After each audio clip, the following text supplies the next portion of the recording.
up here in the top right from Team Fnatic. I'm sorry, this is Team Fnatic. This is the Brad Protoss player, he's Ignite. And in the top left, his opponent from Team Esports Club Visualize. He's the blue Protoss, he is Sjaak.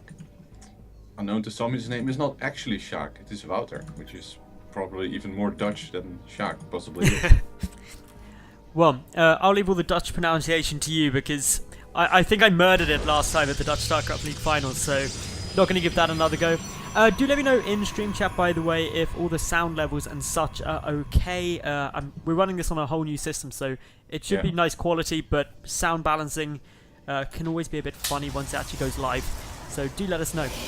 Yeah. Now, PvP, Wyman, how much do you know about this, and what are you expecting from these two? Well, I want to jump into the expectations straight foremost, because what I know from Sjaak is that he loves to go Stargate in well, pretty much all the time in PvP. Of course, he's more, has more of a tendency to do that in a map which is quite wide open and large. And of course, Hyper Station is not really the map for that. We see both players vigorously scouting around their base, making sure they are not being in-base proxied.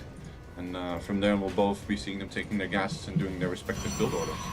Now, one big thing to keep an eye out for on Habitation Station is all around the gold base, because this is somewhere where proxy Stargates, for example, can frequently come down if you're going to be seeing that sort of fun thing. So, really important to be keeping a good check on everything that your players could be doing, and since they have scoured in their mains, I wouldn't be surprised to see them checking a bit further afield for any proxies in the next couple of minutes. No, not at all. We see both players are, of course, going for a bit of a standard build-up so far. Both getting double gas. So far, Sjaak hasn't put a whole lot of probes in his simulators for some reason. I anticipate that this is because he just wants a bit of gas straight up, like really early to get a mothership core out, and will then probably go, he probably wants to expand or just get a lot of minerals, whereas Ignite is getting a lot of gas.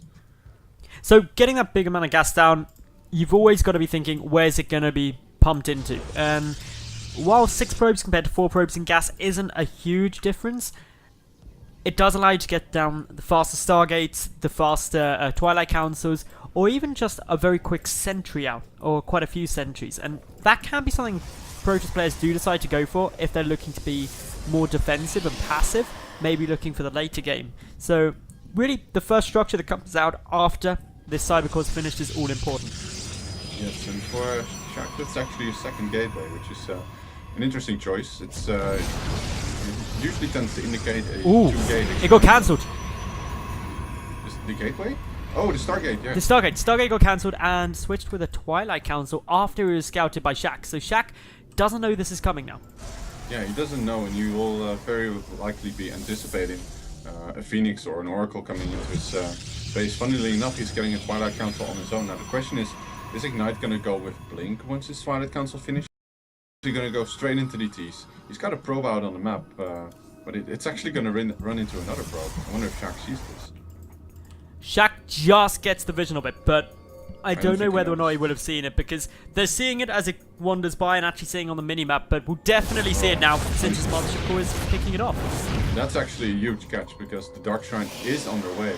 So this probe's goal was to get a pylon out on the map, so Ignite can get a warp in of a DT close to his opponent's base off, and just be do something very aggressive. And the thing is that Sjaak, he has 2 gates and a Twilight Council, so there's absolutely no way he could defend against the Dark Templar.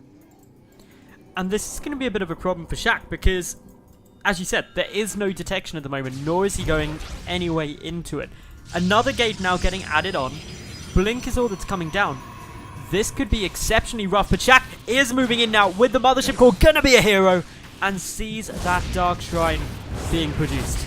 Exactly. He picks up the probe, goes for a second probe, second Stalker moves in, needs to recall, and he gets out just in the nick of time with his Mothership Core. Doesn't have a photon overcharge available though, but he is getting the Robo Bay or robotics facility as soon as he can.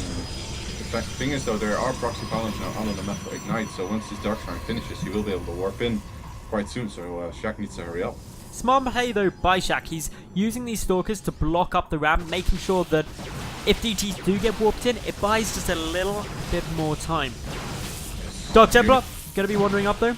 Here comes the Sjaak, notice it, no, the Dark Templar makes his way up the ramp, where's the force field just in time, and actually Sjaak almost, yeah, he's now moving around his stalkers, but he gets the first force field off. There's 3 more pylons. The pylon wall off, actually preventing this Dark Templar from going any further.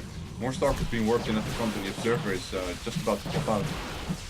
Dark Templar coming back now, going to be trying to kill off some of these stalkers to at least get some damage done for his time.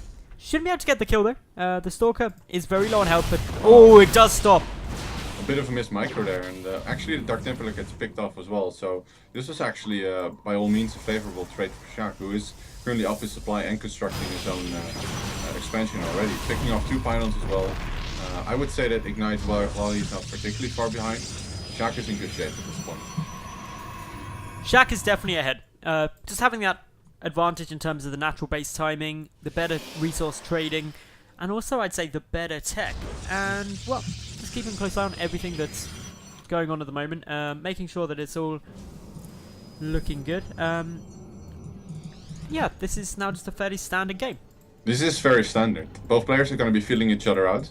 The good thing for Sjaak is that he has Blink, so his Stalkers have the overall mobility advantage on the map. Ignite is going to be trying to leverage this with his own Warp Prism. Zealot goes up the ramp, spots Double Immortal, which is of course indicative of the fact that there are Robo units out on the map for Ignite, and he can make a Warp Prism. But I kind of doubt whether he'll be realizing this. Well, tries to pick off the Observer in the middle of the map, but it might be just escaping. It should be able to get out. Oh no, nice blink! Blinking. Takes it down. Nice. Very nice job there by Sjaak, blinking forward, picking off that Observer. Has all the information he really needs on his opponent, and even more importantly, sniping that Observer prevents the read from his opponent, and Sjaak's tech is currently something that Ignite doesn't have much knowledge of. And Ignite, he's going in for a double Immortal drop now, so with Blink having been shown, that is a bit of a bold move, because if the Stalkers are in position it could be tough, but currently it's actually Ignite who's having to be on the defensive, as some Blink Stalkers have come in. Yep, and out they go, and here comes the Warp Prism. He could actually get a nice snipe off on the Forge and stop the +1 attack. Immediately the Photon Overcharge gets dropped, and Ignite just recoils out of there with his Warp Prism. Having alerted, of course, Sjaak means he can deploy his own defensive measures. He has 2 Immortals and a Sentry at his natural, and he should be able to defend adequately, but he's not responding so far, and here come the Immortals sniping off probes. Not too much damage being done yet. Overall, this is just leveling out the damage that Sjaak had already done. And Immortal gonna go down. This is really bad because the Warp Prism gets taken down as well. There's 2 DTs here as well. One sneaks in the main just... Oh, the force fields! That is so clutch. Oh my god. That was such a good counterattack by Ignite. He dropped in the main of the natural and warped into Dark Templars, which attacked one of the Immortals, but the Immortal survived because of its hardened shields, and the Dark Templars didn't even get up the ramp, so Sjaak, with an excellent defense here, is secured his position even more heavily. Sjaak now is quite a long way ahead. He's lost half the resources of his opponent. Economically, he is up by 4 probes. And tech-wise, he's also doing fairly nice. He's got his Robotics Bay coming through, so he's transitioning into that Colossus tech. And man, what does Ignite have to do if he wants to take this game kind of to the later stage and start leveling it out? Yeah, it's quite hard. I think Ignite at this point just needs to go for a very cost-efficient composition. That is quite hard though. He is equal on the Immortal count, but usually Archon Immortal or a very high Colossus count is what you need to win fights in late game PvP. Sjaak's current tech path and the fact that he's getting 3rd is already going to propel him up quite a bit, and he's also ahead on upgrades. He's again in Colossi of his own. I don't really understand the decision to get shards at this point in the game though. Like, it seems a bit of dead research because his opponent's army is going to be stronger in almost every aspect, and Zealots can get force fielded. Well, we'll wait and see exactly what is planned, but I want to point out that Sjaak has basically finished up his 3rd base now. It's 3/4 of the way through. He also knows that his opponent doesn't have a 3rd. This is causing quite a big problem for Ignite. He's, to be honest, got to try and deny that 3rd base. If the 3rd is allowed to get up for Sjaak, given that he's already ahead, this could just be an insurmountable kind of advantage for Sjaak if Ignite can't punish it. What I love by Sjaak is just his complete map awareness. He doesn't have the Selnaga Tower, but but he has a Zealot at his opponent's third and 2 observers in position, seeing everything that Ignite is doing. He's currently not, well, he actually is aware of his opponent's position on the map because it's killing his own pylon that's there, and Sjaak is already preemptively taking defensive posture outside his third, and I really don't think that Ignite will be able to break this, even with the Archons and charge slots which he currently has. It comes down to position though, mostly. If Sjaak gets caught in a bad position and Oh, the Mothership Core! It's going down! Oh, that is such a huge mistake there by Ignite, by leaving his Mothership Core alone there. His forces of Sjaak move outside of the Time Warp, and that's a huge waste. No recall as an option now, so any engagement is a lot more risky. Add in the fact that the Colossus has been seen as well. Oh. Ignite needs to be very careful. Looks like Sjaak happy to sacrifice up that third base though, so he's gonna let that fall, which is a nice pick up here for Ignite. Sjaak just playing this very cautiously.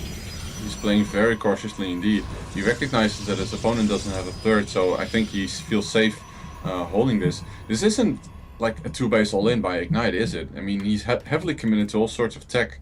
Oh, and actually there's a Warp Prism going into the main, but there's a cannon already there, as well as the Photon Overcharge, which is being deployed immediately. But the Zealots do get warped in. A defensive warp in though by Sjaak, and I think he'll be able to clean this up at the front. His main army now goes to the ramp because of the army of... Oh, where's the army of Sjaak? He needs to get a good force field off here. Sjaak's army off to the side. The Colossus are getting some nice damage through, but for the most part, it's the Immortals on the low ground for Ignite that are dealing a lot of damage. With more Colossi coming through, though, Sjaak will be able to force this back as long as it... Ooh, losing one of the Colossi. As long as he doesn't lose the Colossi. The Immortals are so good though. He loses a few and gets a nice force field off. Sjaak definitely in the head here with the supply, but still that fight didn't go exactly the way he wanted it, I feel. But yeah, he's still up way ahead in the army with 3 Immortals and a Colossus.